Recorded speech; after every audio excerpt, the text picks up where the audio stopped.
I said, I shall not die before my time. Say it again. Say it again. Say it again. Say it again. Shout it one more time. I shall not die. If I hear you shout them, and that barrier shall not hold. That barrier shall not hold. That barrier shall not hold. You will not die. You will not die. Your family will not die. Your mother will not die. Your father will not die. Your children will not die. Jump up and shout fire. Look at your neighbor and say, neighbor. Say, neighbor, this year I will not lose you. Touch him and say, neighbor, this year I will not lose you. Say, neighbor, by next year, when we shall gather again, I will see you. If you shout the amen 7 times, that barrier shall not hold. 2, 3, 4, 5, 6, 7. You will not die. You will not die. You will not die. Anybody that have dug your grave after this service, may that person enter that grave. Anybody planning for your burial, you will attend their burial. You will attend their burial. You will attend their burial. You will attend their burial. I prophesy from 9th December, no man shall die in this church. Nobody will die in this church. Your best picture shall not be used for obituary. No ambulance will enter your compound. If you jump up and shout at them, no more burial. No more burial. No more burial. You shall live to enjoy the fruit of your labor. You shall live. You will not die before your time. That years will not share in your family.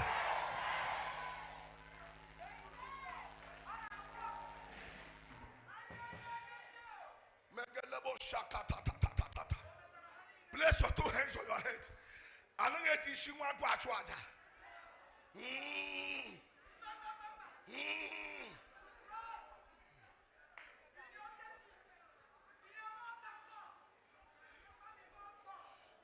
Every conspiracy going on in the name of the Spirit to send you to your early grave. Today, we cancel that barrier. We close that grave.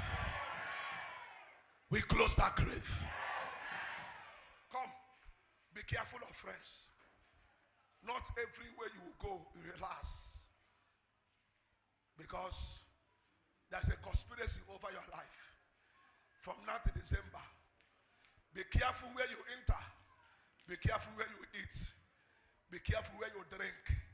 There's a conspiracy over you. As you were coming, I saw blood behind you. Because I am in this service, hold my hand. That barrier shall not hold. The Bible said the wickedness of the wicked shall visit them. They shall drink their own blood. They shall eat their own flesh. You will not die before your time. See me after the service. You won't die. Not when I'm here. Listen, I have 2 grace back in my life. 1, grace to raise people. 2, grace to close deaths. In my church where I pastored, I told them, if you die in my church, I will slap you. You come back to life. For 2 years, we didn't bury anybody. I came by the same grace. Anybody here who has a covenant of death, who has brought before the slaughter with intention to cut you off from the land of the living, as I stand on this altar, the same people that dug that grave shall enter that grave.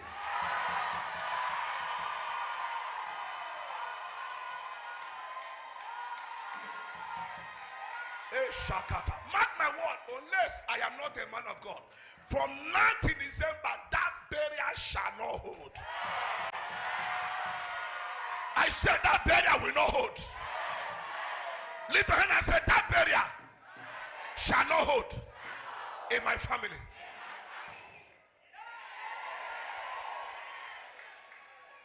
Sit down.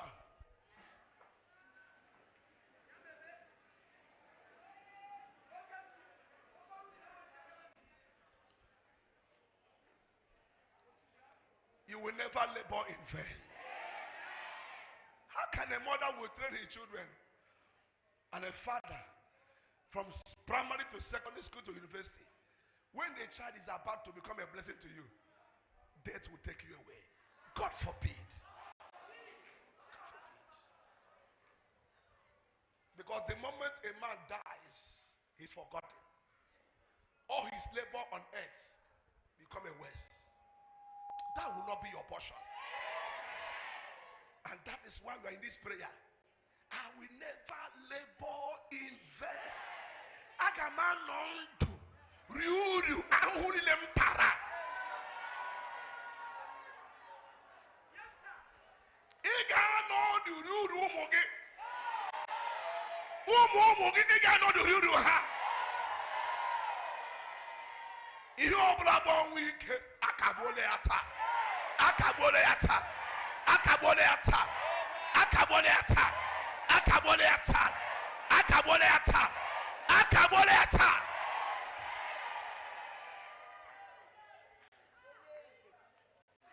Dying before your time is one of the forces that make people to labor in vain. God forbid.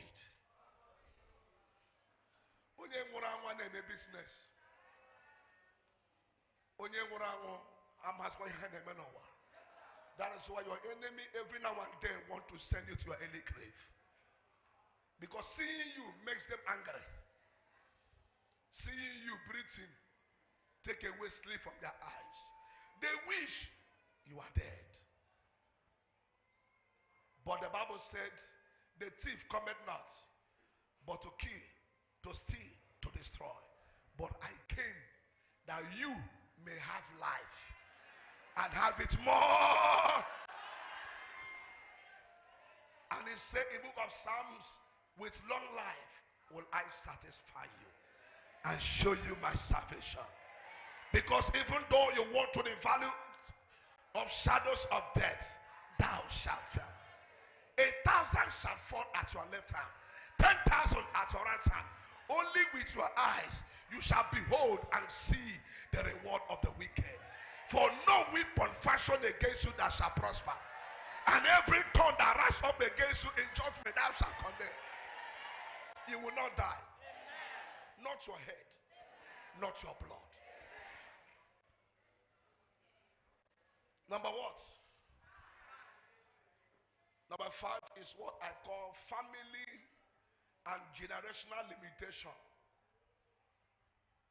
Anybody who is under such family, no matter how you try, no matter how you labor, it always ends in futility. It always ends in vain. There are families that nobody has ever raised. No matter their intelligence, exposure, no matter their connections, it's as if they are big size. Nobody in that family has ever risen, no matter how they tried. Judges chapter 6 from verse 12 to 15. Let me show you an example of what I'm telling you. Judges 6, 12 to 15. And the angel of the Lord appeared to Gideon and said unto him, the Lord is with you, thou mighty man of valor. Verse 13. And Gideon said to the angel, O my Lord, if the Lord is with us, why is all this befalling us? And where be all his miracles which our fathers told us of, saying, did not the Lord bring you up from Egypt? But now the Lord has forsaken us and has delivered us into the hand of the Midianites. Verse 14. And the Lord looked upon him and said, go in this thy might, and thou shalt save Israel from the hand of the Midianites. Have I not sent thee? Look at your neighbor, say neighbor. God has sent you today in this program to deliver your family.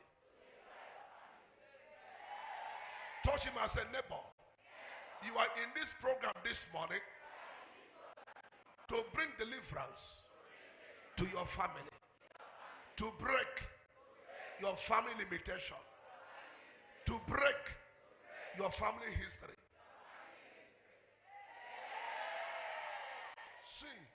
See, don't look at your size. Don't look at your inabilities and deficiencies. The strength of God is made perfect in weakness. God is not interested in the champions, in the experts. God is interested in the unqualified. He chooses the unqualified and qualifies them. For it is not of it that willeth, neither of it that runneth, is the Lord that showeth mercy. He said the race is not for the swift, the battle is not for the strong. That's why God has chosen you. He knows you are not strong. You are not strong. He knows your deficiency. He knows your shortcoming. That is why he brought you here today, to use you to rewrite the history of your family. Watch this. Go to verse 15 and hear the testimony of Gideon. And Gideon said to him, oh my Lord, wherewith shall I save Israel? First, behold, my family is.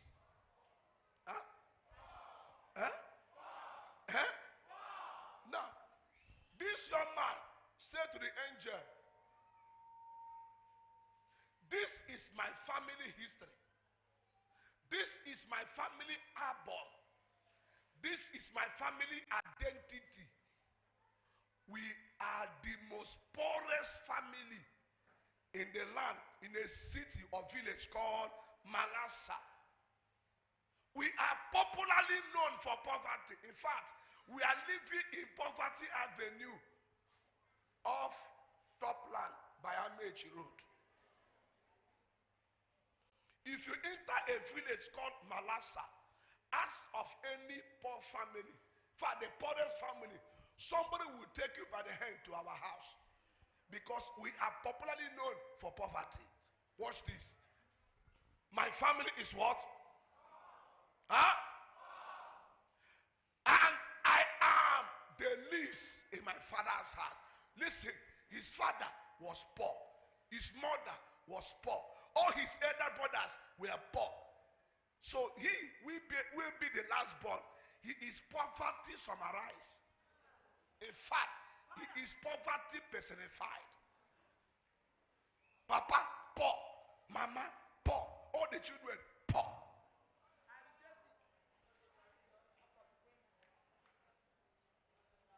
Obe. Odigo onye go no la. Papa, enweghị ego. Mama, enweghị ego. Ndị tọrọ ya, ọ ga-awụzi last born. Onye nke a wụzi the summary of poverty. That was family limitation. In the family of Gideon, nobody has money. Everybody is poor. Permit me to say this. Unless I didn't hear from God, unless God didn't call me, if I be a man of God, there are 48 of you. From now till first week of December, you will see money that will shock you.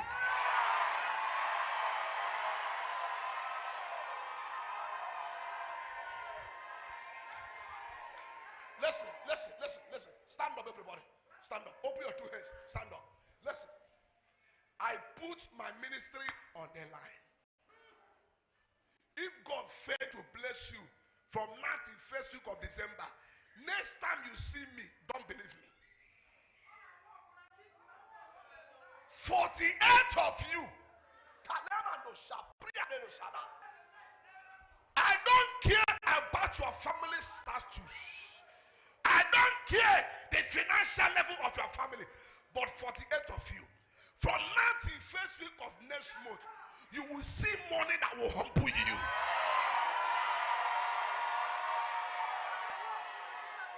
If you jump up and shout them up, take that money, receive that money, receive that money, receive that money, receive that money.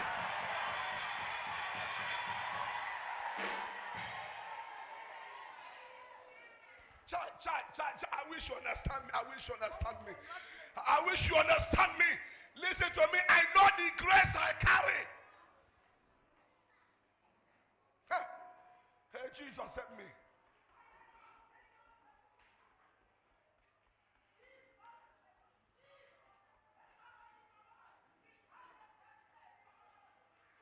Eight years ago was the first time my uncle, Reverend Otomokpa, lay hand on me and released grace upon my life. And that is the grace I'm enjoying since that time till now. Every year, I preach in more than 100 churches, travel more than several countries of the world. And God have used me to raise so many importers, financial mafians. Hear me and hear me too well. I put my ministry on the line between now and first week of next month. You will see money that will blow your mind.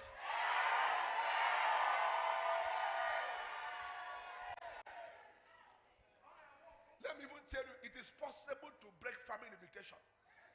Can I show you? Amos 7:14. Amos 7:14. Put on the screen. Amos 7:14. Breaking family and generation limitation. Amos 7:14. Look up here. Then answered Amos and said to who? I was no talk now. I was no, neither was I a prophet, but I was a gatherer of what? 15. And the Lord took me as I followed the flock. And the Lord said unto me, go prophesy unto my people Israel. Watch the drama. The young man said he was not a prophet. He has no business with prophetic ministry. In his family, they have never produced any prophets. His father was not a prophet. No member of his family has ever become a prophet. But God said to him, go and prophesy. Which means what nobody has done in your family, go and do it.